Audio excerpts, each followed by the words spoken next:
on, you guys? February 2nd, we are out here at the property. The foundation is poured.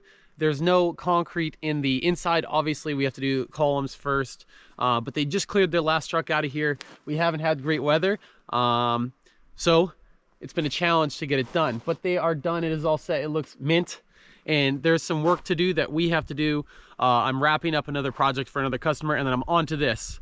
So a few things we have to do here today are metal pieces that go through and hold the forms together. We have to chip off a little bit of the concrete that comes through the holes where those go through, and then we have to bend those back and forth to get those off. I have some tools. I have an SDS with a chisel bit on there. You could use a mini sledge, and I also brought a grinder just in case I need to grind some of those off, but they should snap. So there's that. We need to get this thing waterproofed and insulated before Mark can come back and backfill, and ideally that would be as soon as possible. So waiting on me because I'm doing the waterproofing and we're doing the insulation foam board.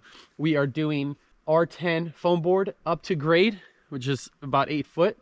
These are 9-foot walls, so 1 foot down is where our grade is going to be. So we got to break off those, and then we have to clear our footers, and I'm just going to caulk the joint there just to make it nice and tight. And hopefully that'll dry up before tomorrow, Saturday. We are going to be out here. Father-in-law is going to come out here, and we are going to waterproof this thing. That thing has to dry for about 24 hours, and then I'll have to find some time to get that foam board up. It's just going to be adhesive on there. We have to measure the foundation and see if it's consistent with the plans. It's going to be darn close, but we just want to confirm before we spend $15,000 on floor truss systems, and then it needs to be adjusted, which is a pain in the butt with the truss.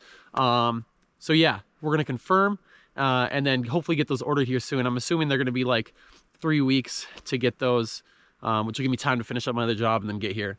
But before that can happen, before the floor joist will go up, we have to do our beam down the middle, which is going to be, you could do a 5 3/4 LVL. I'm going to be trying to do this by myself, and that is too heavy to do by myself. So I'm going to go with a triple ply 1 3/4 LVL, just secured together. So today I'm going to get some measurements from our pads for our footers for our lally columns. And how I'm going to do that is I'm going to throw a string line across where the LVL is going to sit, and then get a measurement down, because they have like a 5-inch difference that you can go up and down on these columns. So we just want to make sure we get the right one ordered, because those are a couple weeks out too. So straight into it after that whole long spiel. So I've done 3 sides of the exterior of the foundation so far, and what I found best, that, you know, I'm not a foundation guy, so this is my first time doing this. I liked using the chisel on the SDS over the hammer. So I'm chiseling off the concrete, and then I'm going to come back and hammer these off. And then once those are gone, if there's any huge lips here, then I will take care of those when it's time. But I'm going to get the metal off first. I'll show you the hammer method real fast, and then the SDS. If you have an SDS, I just have a cheap Ryobi SDS because I don't use it that much. So if you don't know what an SDS is, it's basically like a kick-ass drill, and there's a couple modes. You can just do chisel, where it just basically, when you apply pressure, it vibrates really good with the pressure of going into the concrete and breaks it right off. You can put it on spin mode for drilling or hammer drilling. So super useful when doing concrete anchors, anything like that, ledger boards into concrete, foundations, steps, stuff like that. So I mean, this was like 180 bucks maybe, and I've definitely got my money's worth out of it. It saved me a lot of time on this. So let's do this. That's it. Super clean, nice and fast. Now let's do the, this is like a 4-pound sledge, I think.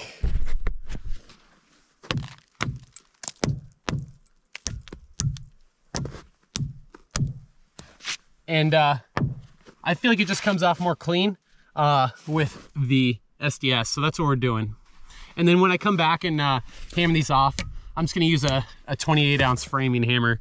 I might be a little bit lighter than this, so.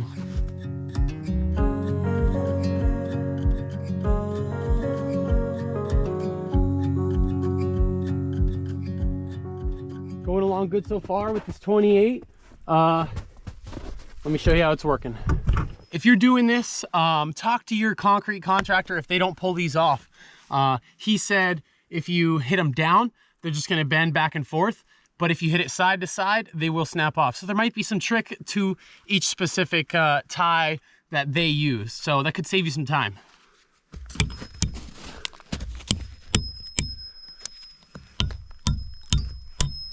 I might be holding the hammer a little bit weird. My tendon in my wrist is annoying me, so kind of holding it up a little bit higher than you would normally hold the hammer, but we'll get through it.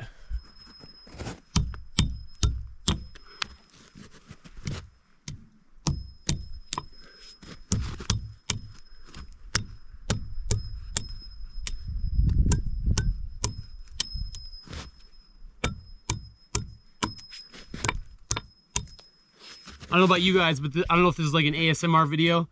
It's satisfying for me because we've been waiting so long to get this in, but it's nice to be moving forward.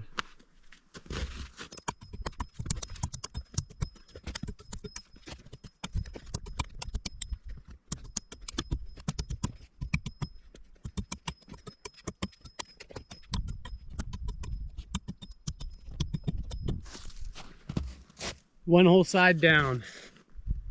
This is about 26 feet, I think by 71, just shy of 71. On the front, there is those two bump outs where the porch is gonna be. So those parts are like 30 feet, something like that. So pretty decent size footprint. I think this is like a 2,000 square foot base, basically, first floor. So a little bit to do. It's gonna take a while to waterproof tomorrow, I think. All right, so I have all the metal ties off. There might be some onesie twosies that we need to knock down for concrete because we're gonna seal this. We're just gonna use some roof tar, obviously below grade. We want to promote drying on our footing, so I'm going ahead and shoveling off, and then I'm using like a weed torch to try to promote drying a little bit faster. I'm gonna come back and try to use a leaf blower to do that a little bit more, but yeah, a few feet. I think it's like 205 linear feet perimeter. So I got one side done. Definitely a lot of work.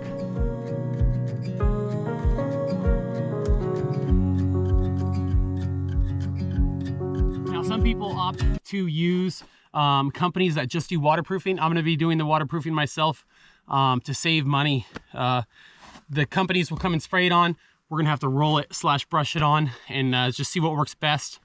But yeah, I think the material is going to be around $600 to get the roll on or brush on foundation coating, but there's no way you would pay anybody anything close to that.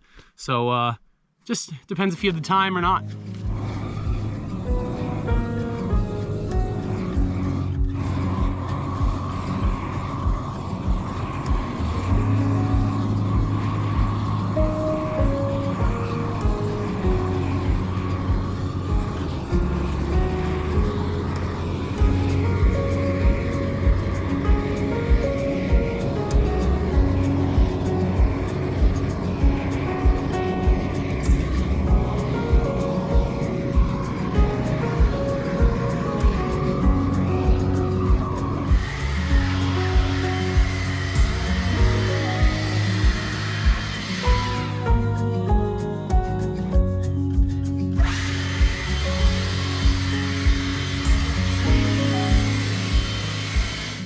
So my foundation guy told me to, when I knock these metal bars off, put some roof flashing in there.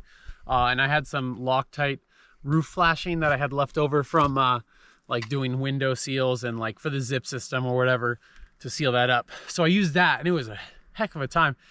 You know, I tried to keep it warm, but it's cold out here and it's super thick and gooey and hard to move. And then I finally switched to this when I ran out of that stuff. And this is regular, just roof tar stuff. And this is way easier to spread. I feel like it goes in the holes way better. So just stick with your standard stuff. Don't go crazy on it. We're gonna put a coating over it anyway. I'm just using a cheap little putty knife. Don't wanna ruin anything that I use all the time. And this is below grade, obviously.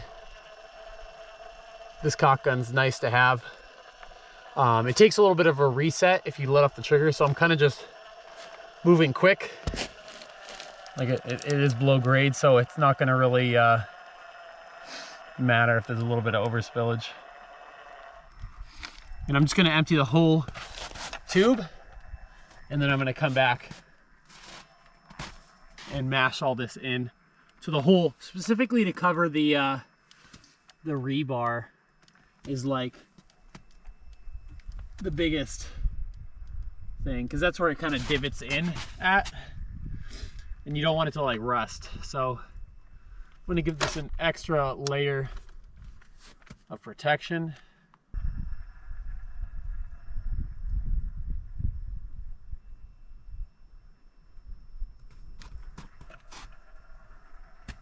There's like a clog right there. That was weird. Wanted to push out the tube. And if you've done anything with caulk, you know that when it freaking explodes up the side, it's not fun.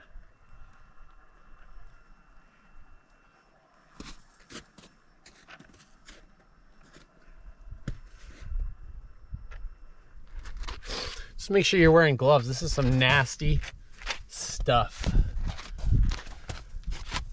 And some bad clothes probably would be a good idea. Depends how silly you're getting with it, you know?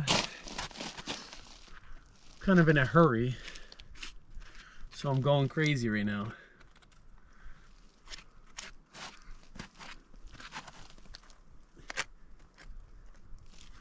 When I put it on the wall, I'm kind of trying to almost inject it into the hole where the metal is, and just mash it in. It's kind of nice. We've it's almost 40 degrees and it's heard some birds chirping earlier. I am ready for spring.